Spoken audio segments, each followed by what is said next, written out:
Hello everyone, I'm Tanvi Vakil and I'm happy to kick off today's session. In this session, Amit Rana, a chartered accountant, will be having conversation with Peter Brewin, our Hong Kong-based tax partner. Peter specializes in transfer pricing, financial services, banking, asset management, cryptocurrency, and hedge funds. The discussion today will be on the global developments in the crypto space, including the tax and the regulatory aspects, as well as insights into the future growth of this technology. I will now hand over to Amit to take this discussion forward. Thank you, Tanvi, and welcome, Peter. You've been in this space for several years, Peter. So at a big picture level, how have you seen this space evolve? Thank you very much, Amit, and very pleased to be here today. I think you're completely right in terms of how the space is evolving, and I think that really does create a challenge for regulators as they are starting to build policy in this space, because you have to sort of work out, well, do you regulate crypto as part of the financial services system, and do you apply kind of financial services regulatory principles, securities law principles to the regulation of these assets? Or do you look at it as a sort of evolution of the internet and apply kind of technology type regulation? And the truth is that you need aspects of both. Thank you, Peter. I think that's interesting way the regulatory framework is evolving. Clearly from everything that you've said and also what we experience, regulation is a very important part of this, and the regulators are playing a key role in either promoting this technology or constraining it in some ways. From the place where you sit and you cover a wide region, Peter, what has been a good example of regulation, if you want to cite, or a framework of regulation that you've seen which is balanced both sides? And because it's a tough one, right, as you rightly mentioned. I think in the region where we see it, and I think there's a sort of a wide variety of different approaches that we are seeing, right? And I think sort of and the traditional crypto centers in Asia have always been Hong Kong, Singapore, and increasingly we're seeing Dubai really kind of kick off recently. I think where we sort of look at regulation and the different approaches.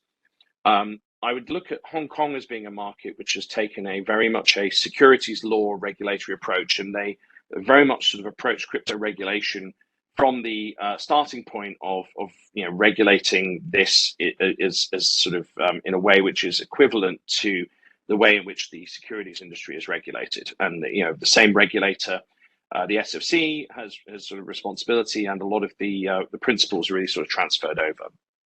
If we're to look at a sort of a regulator which is doing that very well, if you look towards what Dubai is doing, they are very much taking a different approach, and they've set up a specialist regulator who is focused on digital assets and have been very successful in attracting firms to kind of come over there. And then you sort of have Singapore, which sort of seems to sit a little bit in the middle, and have been relatively quiet, for quite a long time. But they did allow firms to kind of come and move to Singapore, and they're actually very successful in attracting firms to come to Singapore. And again, tax regulation is also playing a very big role in how the ecosystem is evolving in various countries around the world. From what you see around the world, and how do you see tax regulation play that role, promoting or detracting, and what has been a good approach to tax regulation by any other countries? So on tax, I think we've got a couple of interesting things, and it's no coincidence that Hong Kong, Singapore, and Dubai do not have capital gains tax for individuals, which does makes all three locations quite attractive relative to many other jurisdictions for kind of setting up and establishing a business in this space, or for the people that are operating in this space to kind of live and work from. But I think what really we're going to see as being the kind of the interesting development on taxation in this space is really going to come around to the reporting side of it.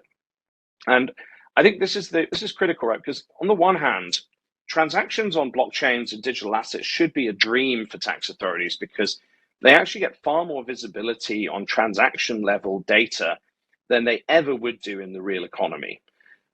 I think what we're really going to see, though, and they've already been announced, is the OECD increasingly, and also the US as well as the European Union, really pushing virtual asset service providers and those intermediaries that are responsible for kind of making sure that we have the flow of transactions to actually report the data and the information about the identity of those market participants up to the tax authorities, and then for there to be information sharing. It's going to be an absolute treasure trove of information for tax authorities to really analyze. I think when once we start to get this reporting in, say, 2-3 years time, and it starts to becoming law, I think first of all it's going to be a real challenge for the industry on how do you respond to that, and how do you actually go about getting that data and reporting that information. But I think it's going to mean that people will start to see that really there isn't actually a lot of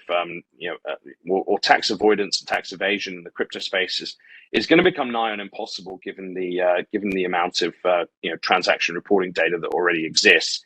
Thank you for that, Peter. What do you think with that information sharing starting with this scarf? Do you think the regulators could also get more comfortable with this whole space? Because I mean, I think for a large extent, the regulators, their concerns are around AML, KYC, and kind of prevention of kind of financial crime when it comes to kind of the push against anonymity, and actually, the tax world is in a way following after the regulatory world, in my view, because the FATF has really already been pushing for the adoption of the travel rule, and it does really mean that almost all legitimate cryptocurrency exchanges are going to start to be implementing kind of travel rule compliance, and should be doing full AML KYC on their client base now. So I actually don't think that I don't think that the regulators will be too worried about, the fact that the tax reporting information is coming in on top of it. I actually think the tax authorities are going to get the information after the regulators, because they're a little bit further behind, although they're catching up quickly. Thank you for that, Peter. That's really helpful and insightful. Indeed, the tax authorities are grappling with a big unknown here, in at least for them, and therefore they're trying to cast the net really wide. And we hope this reaches, at least the CARF reaches a practical landing, and that helps people get more comfortable. From a regulatory perspective, the regulators get more comfortable, as well as it helps, it allows people or businesses to actually comply. So thank you for the discussion, Peter. Thank you, Tanvi, for giving us this platform. Over to you, Tanvi. Thank you, Amit and Peter, for this very insightful session. It was indeed very relevant and engaging. Hope our viewers also find this session useful. Thank you for watching.